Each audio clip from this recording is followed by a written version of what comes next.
스티그마라는 말이 헬라어라 좀 이해가 어려우실 텐데요. 예수를 바르게 믿는, 또 목회를 바르게 하시거나 주님의 마음으로 복음을 전하는 선생님들이나 목사님들에게는 그 예수님의 그 어떤 그 아우라라고 하죠. 영혼의 흐름, 인격과 성품의 흐름이 있는데, 그 중에서 영혼에서 흐르는 것을 모르페라고 하고, 영혼의 흐름이 이어지는 예모나 인상을 스케마라고 그래요. 그러면서 스티그마는 뭐냐? 일종의 하나의 상처고 흉터를 얘기합니다. 왜냐하면 주님을 사랑하다 보면 모르페, 스케마, 아우라의 좋은 면도 있지만 주님이 당한 그 억울함, 바울이 당했던 대적이나 주님이 당하셨던 사단의 방해나 회방이 있기 때문에 상처가 있게 마련이에요. 흉터가 있게 마련이에요. 그래서 어머니 아버지들 자식 키우면서 자식을 통해 흉터 없는 분 없습니다. 목회자가 또 목회하면서 성도들을 통한 흉터나 흔적이 없는 분이 없고, 역시 성도들도 교회를 다니다 보면 목회자나 다른 성도를 통해서 흉터와 상처가 있게 마련입니다. 그래서 오늘은 목회자 스승주의를 맞이해서 예수님의 스티그마, 복수는 스티그마타, 또 사도 바울의 스티그마타, 아울러 목자들, 또 선생님들, 목회자들의 스티그마타를 통해서 의로와 힘을 얻는 그런 시간이 되기를 예수 이름으로 축원드립니다. 예수님 시대, 바울 시대에는 목자나 목독을 선발할 때 특이한 방법이 있었어요. 우리나라 옛날에는 모습을 이제 선발할 때 우선 밥을 많이 먹입니다. 많이 먹어 힘을 쓰니까 얼만큼 먹나를 봐요. 그 다음엔 하루 이틀을 묵게 하면서 화장실 가게 해서 대변을 보고 나온 다음에 화장실 가서 조사를 합니다. 대변이 얼마나 굵은가, 구렁이처럼 긴가. 왜냐하면 잘 먹는 만큼 대변이 굵고 신선하고 좋은 만큼 좋은 일꾼이거든요. 그런 것처럼, 미안해요, 똥 얘기해서. 그런 것처럼 예수님 시대, 바울 시대는 목동이나 목자를 선발할 때 뭘 보느냐? 다른 거 안 봐요. 우리 생각에는 달리기 잘하는 사람, 30m 왕복 시간, 아니면 눈치 빠른 사람, 양을 잘 다루는 기술, 그거 안 봅니다. 안 보고 일단 우통을 벗으라고 그래요. 그래서 몸에 얼마나 상처가 많이 났나, 흉터가 많은가, 양을 사랑하다가, 양을 구하다가, 늑대와 곰하고 싸우다가 그게 많으면 합격입니다. 근데 몸이 좋고 날래도 이게 없으면 이건 사건이구나 하고서 뽑지를 않습니다. 그러니까 여러분들이 목회자를 선택하는 기준이나 여러분의 지도자를 선택하는 기준이 겉으로 나타나 보여지는 외모, 학력 이런 거 보지 마시고, 그분이 주님을 사랑하다 받은 상처, 복음을 사랑하다 받은 흉터, 주님을 위해 살아가다 받은 영혼육의 흉터나 스티그마를 볼 수 있는 눈을 가지셔야 된다는 거죠. 좋게 말할 때 아멘 하시기를 예수 이름으로 축원드립니다. 제가 어느 여자 피겨 스케이팅 선수의 발을 보고서 깜짝 놀랐어요. 이게 누구의 발이냐? 너무너무 흉측한데 사진이 딱 뜨는데 김연아 선수가 뜨더라고요. 그 이쁘고 매력적인 얼굴과 발은 너무 안 어울리잖아요. 그런데 그런 스티그가 있기 때문에 김연아가 있는 거예요. 또 어느 발레리나의 그 발이 나오는데 너무 흉측하고 너무 안 이쁜데 딱 사진이 뜨는데 강수지 씨가 뜨는 거예요. 그런데 박지성의 발인데 발이 흉측한데 박지성이 뜨니까 그건 비슷하더라고요. 발하고 얼굴하고 비슷하더라고요. 그러면서 지난번에 우리 그 혜인이 지우가 다녀갔는데, 제가 지원이 닮아서 그림을 잘 그리는데 내가 너무 재미있기도 하고 상처받는 혜인이를 보면서 한번 얘기해야 되겠다. 허락 받고 사는 겁니다. 이제 허락을 맡아야 돼요. 본인 자존심이 있기 때문에. 허락 안 맡으면 항의를 합니다. 왜 허락 듣지 않냐고. 그래서 이제 엄마를 그렸는데, 내가 아는 우리 가족의 특징, 예쁜 꽃을 그려놓고 꽃 같은 우리 엄마.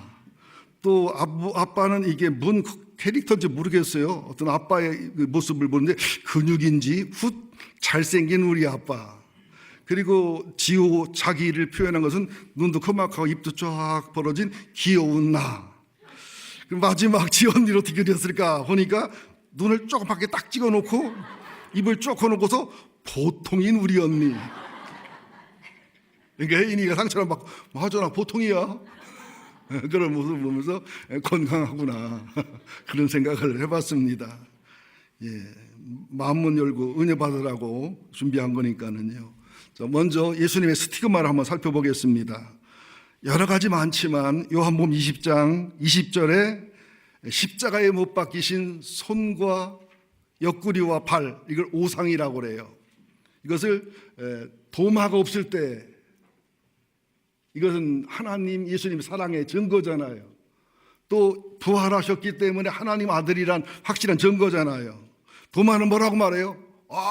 왜 나 없을 때만 주님이 나타나시냐고.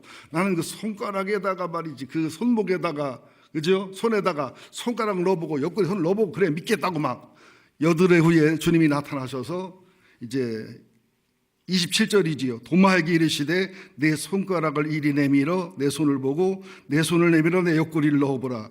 그리하여 믿음 없는 자가 되지 말고 믿는 자가 되라. 그때 도마가 나의 주시여 나의 하나님이시여 하고 고백을 하지요. 우리 주님이 나의 주님인 것은, 우리 주님이 나의 하나님이신 것은, 우리 주님이 나의 사랑인 것은 다른 무엇보다도 십자가의 스티그마, 십자가의 스티그마다. 예. 그래서 저는 찬송가 25장을 보면서 2절에 보면 면류관 벗어서 주 앞에 들이세 그 손과 몸의 상처가 영광 중 빛나네 하늘의 천사도 그 영광 보고서 고난의 신비 알고자 늘 흠모합니다. 제 아내가 결혼할 때 외모도 이쁘고 뭐 그랬지만 손이 특별히 이쁘고 고왔어요. 어느 날 아내 손을 만지니까 울퉁불퉁 뭐 이게 그 퇴행성 관절 염보로 흉측해졌어요. 그걸 보면서 시집 잘못 와서 온 스티그마고 나를 사랑에 섬기려는 스티그마인데 내 손을 보니까 너무 뽀얗고 이뻐요. 그래서 부끄럽더라고요. 남들이 볼 때는 목사님 손이 이쁘다고 하면 양심이 찔립니다. 사모님 손이 이게 뭐냐고 하면 되게 마음이 아파요. 내가 그렇게 만들어 놓은 것 같아가지고. 그러니까 할습소의 집사람은 남편의 기도를 안 했기 때문에, 나는 아내를 기도했기 때문에 할 말 없어 이렇게 말합니다. 그러면서 찬송가 134장을 보니까 내가 굉장히 좋아하는 찬송입니다만은 나 어느 날 꿈속을 헤매며 사랑의 눈빛과 주님의 음성 나는 잊을 수 없네. 그 갈릴리 오시니 그때에 이 죄인을 향하여 못자국 난 그 손과 옆구리 보이시면서 하시는 말 내 죄인지 사했다 하실 때 나의 죄짐이 풀렸네. 내가 영원히 사모할 주님 참 사랑과 은혜 넘쳐 나 배웠고 그 후로부터 내 구주로 섬겼네. 정말 가슴이 찐한 그런 은혜가 되는 찬송이죠. 그러면서 유행가 중에 복음성가 같은 유행가가 많더라고요. 가시나무새도 뭐 몇 개 있고 가시나무새 노래도 있는데 그중에 SG 워너비의 4집에 있는 가시나무새, 작사 안민영, 안영민, 작곡 조용수, 편곡 조용수. 이게 상당히 주님의 사랑, 우리 사랑을 표현하는 거라 슬픈 가시나무새처럼 나 그대의 노래를 부르리. 평생 단 한 번의 노래라면 그대의 부르리. 내 두 눈이 멀어서 내가 시각장애인이 된다 해도 그대라면 나는 바라보리. 내 두 발이 못쓰게 된다 해도 나 그대에게 가리라. 하늘만 하는 내 사랑 빗물이 되어서 내 눈물을 가리고 몸소리 치도록 이내 아픈 가슴 담고 살아가. 이 생명 다하도록 사랑하고 싶어. 나의 가슴이 다 멍이 들어도 괜찮아. 다시 태어나도 나 그대의 태우리. 슬픈 나의 사랑아. 예수님 우리를 향한 사랑의 고백이 아닌가. 우리도 주님과 이런 사랑을 해야 되지 않나. 그 어떤 목사님은 사모님하고 토요일 날 6시에 불후의 명곡을 꼭 보셔서 교회도 광고에서 카톡 보내지 말아라, 전화하지 말아라 하고 그 정도 왕팬이 나시는데 이걸 알리가 불러서 알리가. 너무나도 은혜를 받았는데 사모님이 그러시더래요. 여보 솔직히 얘기해봐. 당신 이런 사랑 해봤어? 의기가 느껴지더라는 거예요. 이걸 어떻게 얘기를 해야 되나. 하나님이 지혜를 주는데 이런 사랑 해봤지. 그랬더니 긴장하고 쳐다보더랍니다. 이런 사랑을 하려는 아가씨를 만나 사랑을 했는데 거기까지 가니까 눈을 딱 봐도 쳐다보더래요. 그 사람하고 결혼하느라고 못 해봤어. 아이, 우리는 다 이 사랑에 굶주려 있어요. 누군가 이 사랑을 해야 되는데 사람하고는 안 됩니다. 아무리 사랑하는 사이라도, 아무리 좋은 부모 자녀라도 안 됩니다. 주님하고만 가능합니다. 주님하고 이 사랑에 빠진 사람들은 억울함과 분함과 죽음을 넘을 수 있는 하늘의 루가 있음을 믿으시기를 예수 이름으로 축원드립니다. 이제 오늘 바울의 스티그마를 크게 두 가지 나눠보겠습니다. 갈라디아 6장 17절에 이후로는 누구든지 나를 괴롭게 하지 말아라. 내가 내 몸에 예수의 흔적을 가졌다. 괴롭게 하지 말라는 것은 사도 바울이 평생 사도로서 괴로움을 당한 게 사도권에 대한 도전이에요. 왜냐하면 12명의 사도는 주님과 함께 했잖아요. 주님을 봤잖아요. 근데 사도 바울은 다메섹 도상에 주님을 만났고 주님이 사명을 줬기 때문에 13번째 사도는 맞는데 스펙이 드러나는 게 없잖아요. 겉으로 나타나는 게 없잖아요. 우리들도 이제 목회자를 선택하면 속의 스펙은 모르잖아요. 주님 어떻게 만났는지, 주님 어떤 비밀이 있는지, 어떤 흔적이 있는지, 예모 보고 학력 보고 뭐 교회를 부흥시키고 뭐 이런 면을 주로 볼 거 아니겠어요. 그러니까 사도 바울이 굉장히 대적을 받았어요. 무슨 자기가 사도야. 사도 아니잖아. 사도란 말은 안 맞지. 근데 바울이 그게 너무 마음이 아파서 변명을 하는 거예요. 왜?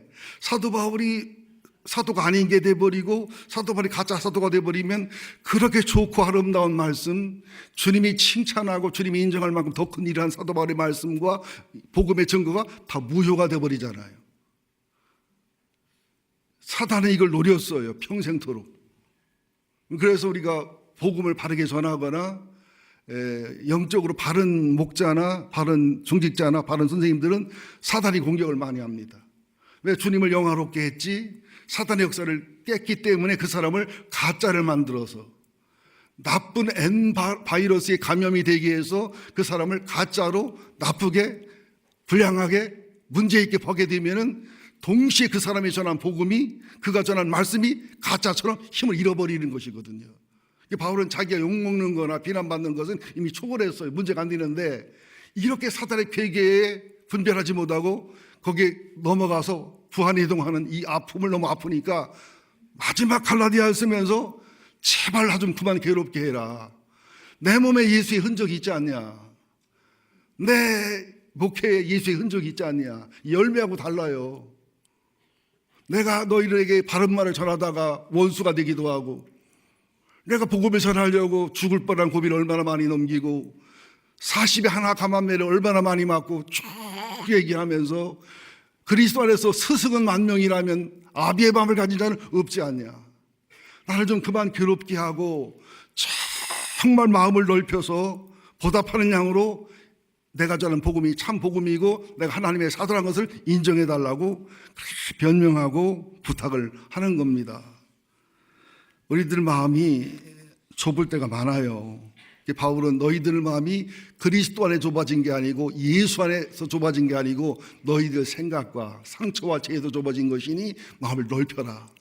하나님이 너희를 향해 마음을 넓히고 있지 않냐. 내가 사도로서 너희를 향해 마음을 넓히고 있지 않냐. 여러분들, 이 삐지는 은사는 좋은 은사가 아닙니다.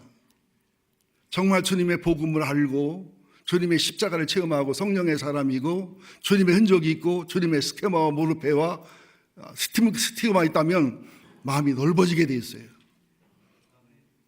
특별히 예배 시간에 넓은 마음 가지시기 바랍니다.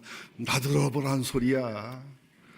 또 자기가 잘했다는 소리야. 그렇게 해서 소설 쓰기 시작하면 한두 것도 없어요. 목회자가 제일 괴로운 게 괴로운 것 중에 이것 하나라고 바울은 고백을 하고 부탁을 하는 겁니다. 그래서 고린도서 4장 10절에 보면 바울은 예수의 죽음을 내 몸에 짊어지는 것은, 내 몸에 스티그마가 있고 내 몸에 주님의 아픔과 슬픔이 있는 것은 예수의 생명이 또한 우리 몸을 통해 나타나게 하려 합니다. 내가 스티그마를 가져야, 내가 상처를 짊어져야, 주님의 십자가의 고난과 억울함을 짊어져야 나를 통해 주님의 십자가의 사랑과 은혜가 흐르지, 그러지 않으면 생명이 안 흐르거든요. 33살에 인생을 마감한 안수연이라는 의사도 그랬잖아요. 자기의 살지 않고 이웃 위에 살아가는, 평생을 섬기고 사랑하는 예수의 흔적이 있고요. 장기려 박사도 이북에서 피난 나와서 이북에 아내가 있기 때문에 결혼 안 하면서 평생 가난하고 병든 일에 살면서 그 손해보고 가난하게 살면서 굉장한 예수의 스티그마가 많기 때문에 그를 사랑하는 거잖아요. 그래서 우리 성도들이 예수님의 십자가의 스티그마, 사도 바울의 아버지와 스승으로서의 스티그마를 가질 때 이게 주님의 온전한 모르페와 스케마와 아우라 흐름이 있는 아름다운 성도가 될 줄로 믿습니다. 근데 불행하게도 교회는 알곡과 쭉정이가 섞여 있어요. 알곡과 가라지가 섞여 있어요. 예수님 12제자 중에 가론유다가 있는 것은 우연이 아닙니다. 주님이 뜻이 있어서 그렇게 둔 겁니다. 하나님의 교회는 주님 오는 날까지 알곡과 쭉정이가, 알곡과 가라지와 하나님의 사람과 사단의 사람이 함께 할 겁니다. 이건 하늘나라 가봐야 알아요. 그러다 보니까 교회 안에서 역사하는 부정적 영, N 바이러스가 여러 가지 있는 그 중에 하나가 뭐냐면 비판의 영, 또 참소의 영, 불순종의 영, 거역의 영, 종교의 영, 분멸의 영, 음란의 영, 거짓의 영, 게으름의 영, 미움의 영, 분노와 보복의 영, 불신과 의심의 영, 강팍의 영, 인색의 영, 졸음의 영, 교만의 영, 무질서의 영, 시기의 영, 중상모략의 영, 두려움의 영, 또 가짜의 영, 그 다음에 시기와 질투와 시비의 영, 이단의 영, 사이비의 영, 이런 영이 바로 역사하게 되어 있습니다. 여러분들 건강해야, 면역력이 있어야 이런 바이러스를 이깁니다. 또 잘못하면 이런 바이러스를 옮기는 숙주가 될 수 있다는 사실도 기억하시기 바랍니다. 바울은 수동적인 고난을 영광의 상처로 바꿨어요. 육체의 가시가 있었다고 했어요. 안질이든 간질이든, 안질이라고 말하면 앞이 안 보일 정도로 거의 블라인드맨, 그 시각장애인이었고요. 간질로 말하면 설교할 때 종종 넘어져서 간질하고 일어날 때 품이 얼마나 떨어지겠어요. 그 약점을 그의 영성과 믿음으로 승화시킨 사람입니다. 그러니까 하나님이 쓰는 사람들의 특징을 가만히 보면 영성이나 말씀이나 이런 것은 천재적이고 탁월한데 거기에 걸맞는, 그거를 충분히 방해하고도 남을 만한 육체의 가시나 삶의 가시가 있다는 거예요. 그래서 영적인 눈을 뜨고 영혼이 고운 사람들은 그 상처와 약점을 넘는 그의 영성과 말씀과 진리를 받아들이는데, 그러지 못한 사람은 아무리 말씀과 영성이 좋아도 그 상처와 약점 때문에 그걸 안 받아들이고 무시하게 되는 거예요. 이게 바울은 너무너무 가슴이 아팠던 겁니다. 그 다음에 이제 능동적인 고난을 바울은 예수님의 상처와 예수님의 흔적으로 승화시켰던 사람이지요. 얼마나 많이 억울하고 유대인의 배척을 당하고 죽을 고비를 많이 넘기고 억울하게 투옥도 되기도 하고 또 강도에게 또 바다에서 강에서 당한 고난들을 고린도후서 11장에 쭉 말씀을 하고 있습니다. 여러분들, 로마가 세계에서 위대한 국가로 1000년을 유지한 것은요, 로마의 장정들은 1년에 2분의 1을 전투병으로 나갑니다. 말이 전투지요. 목이 잘리기도 하고요, 손발이 잘리기도 하고요. 리얼한 전투 장면을 보면 옛날에는 무식하게 싸웠어요. 그죠? 그때 돌아올 때 우리는 영화에서 보면 엄청난 캡슨 장군의 멋진 모습으로 들어오지만 실제는 그러지 않습니다. 피투성이가 된 몸으로, 누구는 손발이 없고 누구는 눈이 빠지고 누구는 시체로 들어오고, 그러면 뒤에 포로들이 들어오고 전리품이 들어오는, 그게 로마의 개선의 장군들의 모습이었습니다. 우리가 예수 믿으면 복받고 잘되고 건강하고 그런 것이 영원히 잘됨처럼 주님의 사명 일부 따라올 수 있지만 꼭 그렇지만은 않아요. 우리들에게는 모르페와 스케마와 아우라의 흐름도 있지만 스티그마가 있게 돼 있어요. 양봉을 하면 벌한테 쏘이게 돼 있어요. 개를 키우면 개에게 물리게 돼 있어요. 그죠? 방앗간을 하면 흰 겨가 묻게 돼 있어요. 우리가 주님을 사랑하면 반드시 스티그마가 있다는 것을 영광으로 여기는 우리가 되어야 될 줄로 믿습니다. 예. 그러면서 제가 이 말씀을 연구하면서 깜짝 놀란 게 있는데요. 사사기 2장 8절, 9절, 10절을 연구하면서 얼마나 놀랬나 몰라요. 거기 보면 그런 말씀이 나옵니다. 사사기 2장 8절에 여호수아가 110세에 죽어요. 그러면서 9절과 이어진 내용을 보면 여호수아 시대에 하나님을 경험하고 강야 기적을 경험했던 영적인 사람들이 다 죽고, 10절에 보면 다음 세대가, 이게 맞죠? 다음 세대라고 해야죠. 다음 세대. 넥스트 제너레이션 그래야 되는데 성경에, 영어 성경 보니까 another generation 아니면 different generation, 다른 세대라고. 다른 세대. 세대가 다르다는 거예요. 무슨 말이에요? 여호수아가 죽고 그 시대 어른들이 죽고 나니까 신앙의 영적인 대가 안 이어지는 거예요. 복음의 대가 안 이어지는 거예요. 명목상은 그리스도인인데, 명목상은 신앙인인데 영적으로 이어지는 게 없는 거예요. 그래서 다는 아니지만 많은 모태신앙들이 보면은 명목상 신앙인이지 영적으로 아버지 장로님, 아버지 권사님, 아버지 목사님, 어머니 사모님의 신앙의 대를 못 이은 경우를 굉장히 많이 봅니다. 실제로 아동부나 영아유치부나 학생이나 청년회를 하는 교사들한테 물어보거나 담당자한테 물어보면 그 어린아이가, 그 학생이, 그 청년이 장로님 영성을 이었던가, 권사님 믿음을 이었던가, 다음 세대야 아니면 다른 세대야 물어보면 거의 다른 세대라는 거예요. 성경을 봐도 3대 4대 이어간 집이 별로 없어요. 아브람, 이삭, 야곱, 요셉, 유다, 그리고 다윗, 솔로몬, 로보암까지 이어지지 않잖아요. 그리고 딱 하나 레갑 족속만 200년, 300년 이어지지요. 에레미야 35장에. 이렇게 어려워요. 지금도 보면 명목상 3대, 4대, 5대는 이어지는데 영적으로 다른 세대가 아니라 다음 세대 되는 경우가 드물어요. 여러분 아들, 딸들이 신앙으로 영적으로 다음 세대, next generation입니까? another generation 아니면 아주 다른 different generation입니까? 심각한 거예요. 영국 교회 가보세요. 2만 명 모일 수 있는 교회가 70명, 100명 예배드립니다. 10,000명이 모이시는 게 50명 모이고, 그것도 어르신들, 70, 80대인 어르신만. 한국이 이렇게 안 된다는 보장 없어요. 엄청난 사단의 공격들, 또 엄마 아빠가 신앙에 승리하기 어려운 환경과 또 목회자들이 교인이 줄을까봐, 교인에게 인기가 떨어질까봐 생명력이는 제대로 복음을 전하지 못하고 당면한 문제, 진통제 먹이고 마약 먹이고 당장 문제 해결해 주는 쪽으로 치우쳐 있지, 정말 십자가와 부활의 복음을 바울이 바른말 하다가 교인들의 원수가 되고 바른말 하다가 바울이 완전히 왕따가 되는 자리까지 가도 전했던 그런 사명의 사람이 많지 않잖아요. 바울이 뭐라고 말합니까? 1만 스승이 있어도 아비는 많지 않다. 교인이 좀 적게 모이고 헌금에 어려움이 있어도 우리는요, 다음 세대를 키워야 돼요. 다른 세대를 키우는 것은 무섭게 마귀에게 속는 겁니다.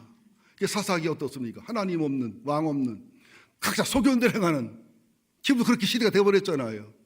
선생님들, 애들이 선생님 말 들어요?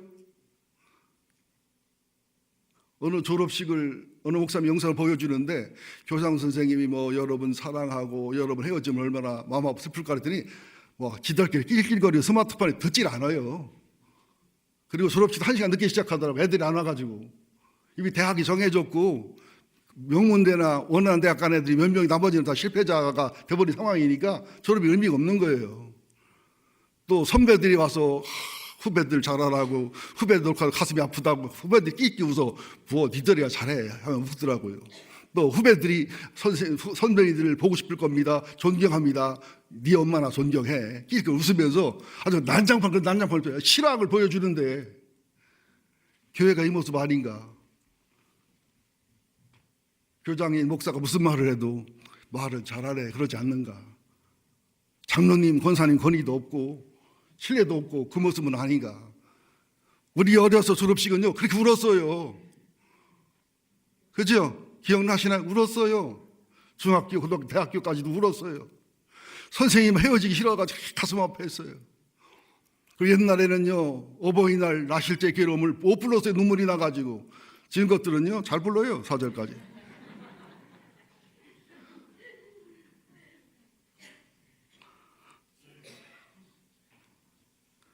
이 현실을 우리는 직시해야 될 줄로 믿습니다. 우리에게 바울의 스티그마가 있나, 예수님의 스티그마가 있나. 프란체스코라는 아시시의 성자는 1224년도인가요?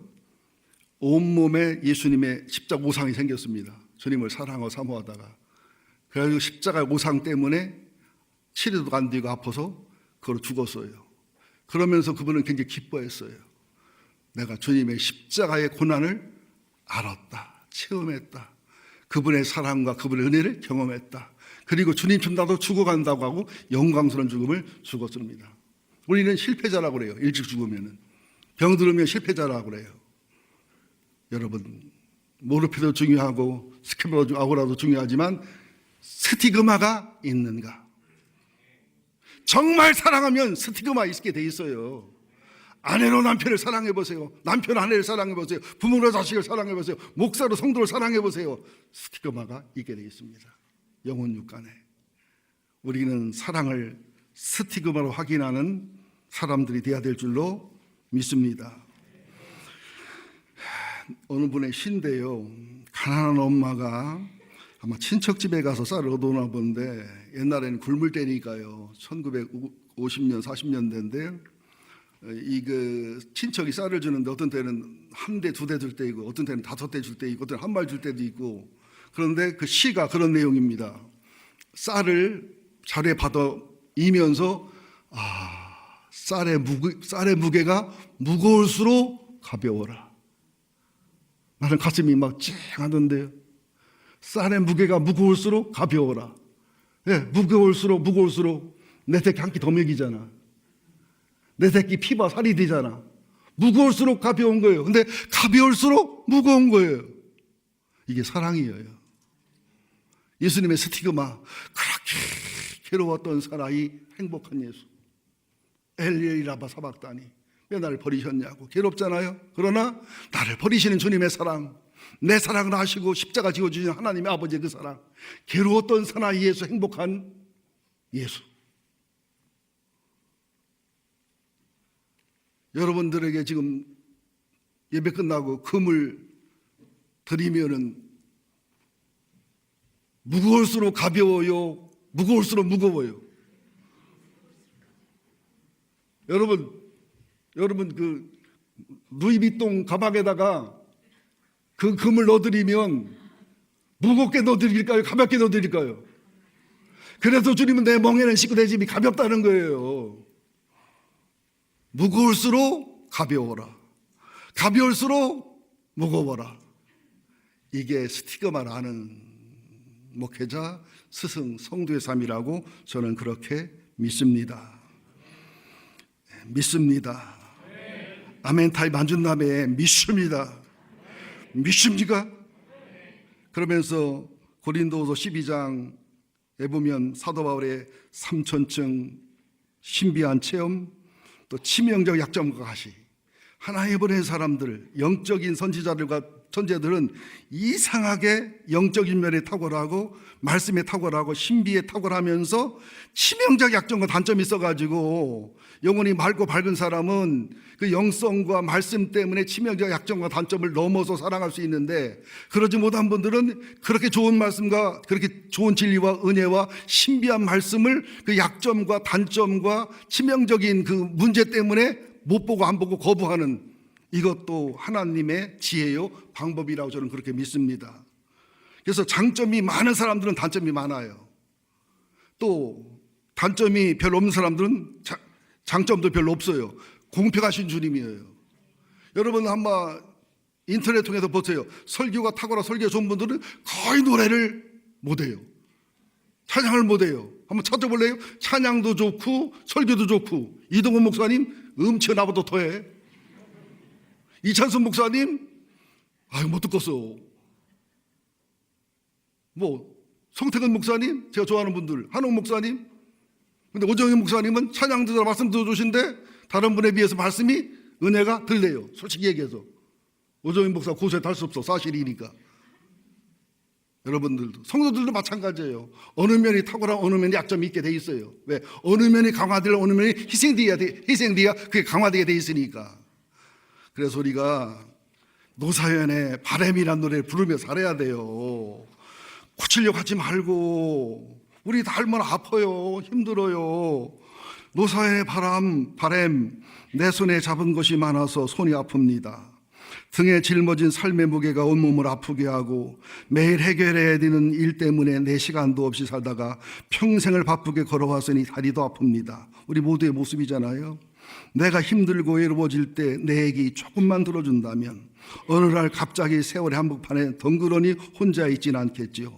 큰 것도 아니고 아주 작은 한마디 지친 나를 안아주면서 사랑한다, 정말 사랑한다는 그 말을 해준다면 현실은 사막을 걷는다 해도 나는 꽃길이라고 생각할 겁니다. 우리는 늙어가는 것이 아닙니다. 조금씩 익어가는 것입니다. 내가 힘들고 외로워질 때 내 얘기 조금만 들어준다면 어느 날 갑자기 세월의 한복판에 덩그러니 혼자 있지는 않겠죠. 큰 것도 아니고 아주 작은 한마디 지친 나를 안아주면서 사랑한다, 정말 사랑한다는 그 말을 해준다면 나는 사막을 걷는다 해도 꽃길이라 생각할 겁니다. 우리는 늙어가는 것이 아닙니다. 조금씩 익어가는 것입니다. 우리는 늙어가는 것이 아닙니다. 조금씩 익어가는 것입니다. 저 높은 곳을 향해서 함께 가야 할 사람 그대뿐입니다. 우리 서로 사랑합시다. 우리 서로 의로합시다. 얼마나 상처가 많아요. 얼마나 스티그마 아픔이 많아요. 얼마나 사연이 많아요. 서로 사랑해도 힘든데, 서로 의료해도 힘든데, 서로 세워줘도 힘든데 상처에다가 또 상처를 내주고 상처에다 고춧가루를 젓고 내가 볼 때는 되게 부족하고 연약한 모습이지만 그로서는 최선을 다하는 거예요. 내가 볼 때는 레벨이 너무 안 맞고 콜레스테롤 떨어지지만 그의 아픔과 그의 상처와 그의 건강과 그의 물질로서는 최선을 다한 것이 그것인데 거기다 대고 잘했네 못했네 내버리면 죽고 싶죠. 큰 것도 아니고 아주 작은 거. 예배 끝나고 나면 오늘 설교 최고였어요. 그 큰 거요 그게? 은혜 받았어요. 목사님 감사해요. 그러면 막 살맛이 나는데 오다가 풍원이한테 맞았는지 말 못하는 은사가 있는지 때리지만 않으면 다행이죠. 이제 세 번째 마지막으로 우리가 목회자로 스승으로 목자로 또 선생님으로 엄마 아빠로서의 스티그마가 있지요. 고린도전서 4장 15절 그리스도 안에서 일만 스승이 있지만 아버지는 많지 않다. 그리스도 예수 안에서 내가 너희를 낳았다. 예수님의 스티그마, 바울의 스티그마, 그분들의 스티그마를 가진 목사와 스승과 목자와 어머니 아버지는 주님의 스티그마가 영혼과 마음과 육체에 있게 마련이지요. 갈라디아 4장 14절 20절에도 보면 너희 복이 어디 있느냐 내가 너에게 증언하노니 할 수만 있으면 너희 눈이라도 빼어줬을 거다. 나를 사랑해서 내 약점과 단점을 너무 말씀과 진리로 은혜받고 그걸 뛰어넘었기 때문에 할 수만 있으면 눈을 빼줘서라도 나를 사랑해 나를 치료했을 거다. 그래서 내가 너희에게 참된 마음으로 원수가 되느냐. 참된 말이라는 게 뭐냐면 바른 말이라 말도 되지만 나도 모르고 너도 모르고 아무도 모르고 하나님만 아는 말이 있어요. 나도 모르고 너도 모르고 하나님만 아는 심판 때 드러날 그것 때문에 영혼이 망가지 인생이 망가지는 복을 못 받게 하는 그거 하나만 터주면 되는 말이 바른 말 참말인데 요거 해주면 거의 원수가 됩니다. 거의 교회 옮깁니다. 그냥 안색이 싹 변해버립니다. 해달라고 해서 해줬는데도 괜히 해서 그런 데가 한두 번이 아닙니다. 그래서 저는 인정사정 없이 날마다 해버리잖아요. 이렇게 내가 안 쫓겨난 게 다행이고 안 죽은 게 다행이죠. 여러분 착하고 좋은 사람들이에요. 속으로 화딱지가 나서 그렇지. 화딱지면 설교 안 들리거든요. 마음을 넓히라는 거예요. 어느 목사를 쫓겨나고 싶나? 어느 목사는 인기 떨어지고 싶나? 여러분 아우라, 모르페, 스케마 제가 얼마나 잘 보는 줄 알아요? 눈빛만 뭐 하잖아. 내가 문자하고 카톡하면 깜짝 놀랍니다. 어떻게 알고 하셨냐고. 밥 먹고 하는 일이 그건데 뭐 왜 몰라? 밥 먹고 하는 게 주님 생각, 여러분 생각인데 그래서 바울이 그러잖아요. 나 좀 그만 좀 괴롭히라고. 나 좀 그만 괴롭히고 마음을 넓혀달라고. 그만 삐지라고. 속으로 그만 미워하고 그만 화 좀 내라고. 어디다 화낼 데 없어서 마귀한테 화를 내야지 그래 나를 가르치고 눈물을 흘려 기도하는 목사한테 화를 내냐고 바울이 그 말 하는 겁니다. 그런데요, 여러분들 잘 들으셔야 됩니다. 하나님이 보낸 사람들, 하나님이 보낸 목사님, 선생님, 목자들의 마음에는요, 성도들을 온전한 회개와 예수를 담는 모르페와 스케마와 스티그마가 있는 아우라 있는 사람으로 이끄는 소원이 있게 되어 있어요. 이 단계가 있어요. 라틴어로 회개는 사제에게 죄를 고백해서 신에게 중재해서 사함 받는 것, 캐토릭적인 거죠. 쉬운 제사함 회개가.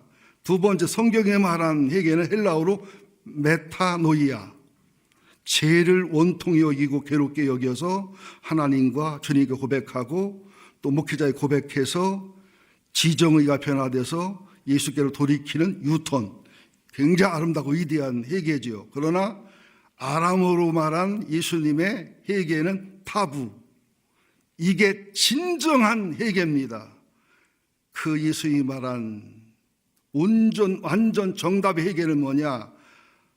하나님이 인류에게 나에게 주신 하나님의 사명의 본질을 깨닫고 예수님의 형상을 회복하여 하나님의 형상을 회복하여 에덴 동산의 질서와 에덴 동산의 사명과 에덴 동산의 아름다운 삶을 회복하는 것이 진정한 회개입니다. 거기까지 끌고 가기에는 굉장히 힘들어요. 목사도 힘들고 여러분도 힘들어요. 바른 말 해야 되지요. 수술해야 되지요. 책망해야 되지요. 씨름해야 되지요.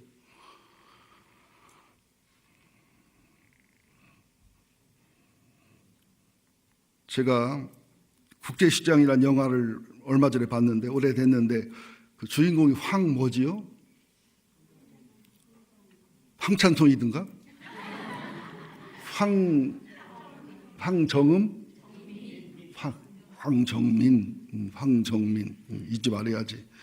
근데 그 1.4후 때 그 아마 여동생을 잃으면서 아마 아버지가 내려서 여동생을 보호하면서 아들에게 부탁하죠. 제 기억이 그래요. 아버지가 없으면 네가 가장이다. 네 엄마를 책임지고 네 동생을 책임져라. 그러니까 아버지의 명령 유언을 이 아들은 지키지요. 눈물겹게. 제 기억에 그 남동생이 서울대 갔나요? 좋은 데 갔을 때 남동생 대학 보내려고 독일 광부로 하지요. 맞아요, 안 맞아요? 맞아요. 1000만 명 이상 봤으니까 다 봤을 거예요, 그죠? 광부로 가서 죽을 고비를 넘기고 또 좋은 여자 만나 결혼해서 살면서 그 다음에 여동생이 결혼할 때 그 결혼 비용 마련하려고 월남으로, 그죠? 그 파병대 가지요. 거기서 부상 입고 장애인이 돼 돌아오지요.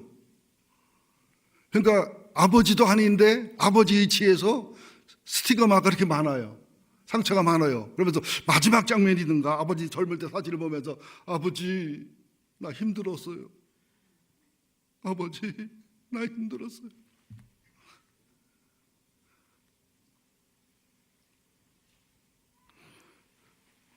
우리도 왜 친정엄마 생각하면 눈물 나요. 엄마 나 힘들어. 말을 통한 아버지 보면 그러잖아요. 아버지 나 힘들다고. 목사님 나 힘들어요. 여보 나 힘들어. 우리가 얼마나 주님 사랑하려고 교회 사랑하려고 엄마 길 가려고 아빠 길 가려고 장로의 길 가려고 권사의 길 가려고 주의종의 길 가려고 안 간다고 그랬는데도 그렇게 가라고 해서 갔는데 그렇게 아픔과 슬픔을 많이 주시면서 우리를 빚어가고 다듬어 가시잖아요. 이게 우리의 길이잖아요. 근데 우리가 서로 배려 좀 하고 사랑 좀 하고 칭찬 좀 하면 안 되겠어요? 거기다가 고춧가루를 ጨ고 거기다가 잘했네 못했네 하고. 근데 여러분들 거짓말로 나를 비난하고 공격할 때 기뻐하세요. 얼마나 감사해요. 진짜 아닌 게 가짜인 게 이게 스티그마고 주님의 영광이니까. 또 진짜면 얼마나 감사해요. 천당서 심판대 드러나다 여기도 드러나서 망신당하는 거 정말 감사한 일이지요. 그렇게 마음을 먹자고요. 진짜 내가 나쁜 놈이라 나쁜 소문 났으면 심판 때 드러나지 않고 여기 드러나서 감사하다. 감사하다. 내가 그렇게 안 했는데 억울하게 슬픔 당하고 억울하게 우함 당하면, 야, 주님의 스티그마네, 바울의 스티그마네, 그것이 영광이 되고 훈장이 될 것임을 믿으셔야 됩니다. 그런 스티그마가 우리의 얼굴에, 우리의 손에, 우리의 무릎에, 기도에, 마음에, 온몸에 가지시는 우리가 되어야 될 줄로 믿습니다. 리더스 다이제스트에서 나온 실화 기사인데요. 미국 알래스카주에 사는 그 미 공군 장교 부인이 임신 5개월인데 출근하다가 대형 트럭이 아마 덮쳤는가 봐요. 그분 얘기가 산더미가 덮쳐오는 줄 알았대요. 와, 아까 소리 지르는 순간 기절했어요. 그리고 정신 들어서 들리는데 앰뷸런스 소리가 나고 의사들 소리가 나는데 몸을 움직이니까 시체가 움직여. 시체가 움직여. 온몸에 2도 3도 화상을 입었으니까 시체 처리하러 가다가 바로 공군 병원으로 옮겨간 겁니다. 장교인 남편에서 쳐다보니까 이건 완전히 좀비 귀신이니까 털썩 주저앉더니 몇 달 만에 이혼 소송에서 이혼에 떠나가 버리더래요. 그랬는데 군의관 하나가, 안수현 같은 군의관이었나 보지, 군의관 하나가 자매님 지금 아마 지옥길을 가는 것일 겁니다. 그래서 죽어서 지옥 가지 않고 지금 지옥길을 가는 게 얼마나 감사해요. 저를 믿어주시겠습니까? 내 생명 다해서 자매님을 치료하겠습니다. 맡겨주시겠습니까? 7년 동안 대수술만 34번 했대요. 1년에 4번 반을 한 거예요. 말이 대수술이지요. 저도 한번 하고 보니까 2번 하지 말아야 되겠더라고요. 죽는 게 낫지 차라리. 애 셋 난 거 더 힘들다고 여자들 고백하더라고요. 같은 수술 해본 여자분들 얘기가 7년 동안 34번을 수술했는데 마지막 34번 수술하고 눈을 딱 뜨는데 분위기가 쳐다 웃으면서 그러더랍니다. 옛날 사진이랑 지금 사진이랑 보세요. 완전히 새로워졌어요. 이건 하나님의 기적이에요. 너무 이쁘고 너무 아름답고 너무너무 완벽하게, 내 평생 이런 걸 처음 봤다고 하면서 그날 청혼을 하더래요. 청각이었던 거예요. 이 실화예요. 그렇다고 화상이 깨달아 기도하지 말고, 이것을 이 세상에서 있을 수 있는 주님의 의로운 사랑이지만 하늘나라 연결해 보자고요. 우리가 이 땅에 사는 동안 얼마나 많은 대수술을 받는 아픔이 있어요. 물질로, 배반으로, 서러움으로, 학력 때문에, 오해로, 그죠? 건강에 특수한 어려움 때문에, 성격적인 어려움 때문에. 우리 조 목사님 고민했다고 하시더라고요. 좋은 부모, 좋은 아내 얻은 전 목사는 고민할 만해. 좋은 부모, 나쁜 배우자, 나쁜 부모, 좋은 배우자. 근데 고민하지 마. 그것은 좋은 부모는 전 목사는 내가 선택하는 게 아니에요. 주님이 해준 거지. 이게 감사한 줄 알아. 전 목사님은 그걸 고민하지 말고. 좋은 부모, 나쁜 부모는 내 선택이 아니에요. 주님이 준 거라. 어떻게 못해요. 근데 다행히 나는 좋은 아내를 만났거든요. 선택이 아니잖아요. 주님의 의로와 보상이 있지요. 이 땅의 것이고 하늘나라 갔을 때 우리에게는 34번 대수술을 받은 것 같은, 인간의 말로 형용할 수 없고 표현할 수 없는 수많은 것들을 알아주시고 의뢰해 주시고 나와 함께 수술하고 나와 함께 다듬고 진흙 같은 날 빚어 명품을 빚어가시고 다이아몬드를 빚어가셨던 그 주님이 신랑이 만나 얼마나 힘들었어, 얼마나 괴로웠어, 얼마나 아팠어. 우리 결혼하자. 내가 네 신랑이고 네가 내 신부야. 그날 있음을 믿으시고 소망 속에 멋지게 살아가시기를 예수 이름으로 축원드립니다. 하나님 고맙습니다. 우리는 우리의 자녀가 다른 세대가 되지 말고 다음 세대가 되어야 되는데, 이것이 안 되는 황당하고 황폐한 세상을 살아갑니다. 주님, 우리 아들, 딸이 다음 세대가 될지언정 다른 세대가 되지 않게 하여 주옵소서. 우리가 주님의 모르페와 스케마와 아우라가 있어야 되겠지만 주님의 스티그마, 바울의 스티그마가 있는 진짜 예수 은적이 있는 목회자로, 스승으로, 선생님으로, 중직자로, 부모로, 배우자로 살게 하여 주옵소서. 예수님의 이름으로 기도합니다. 아멘.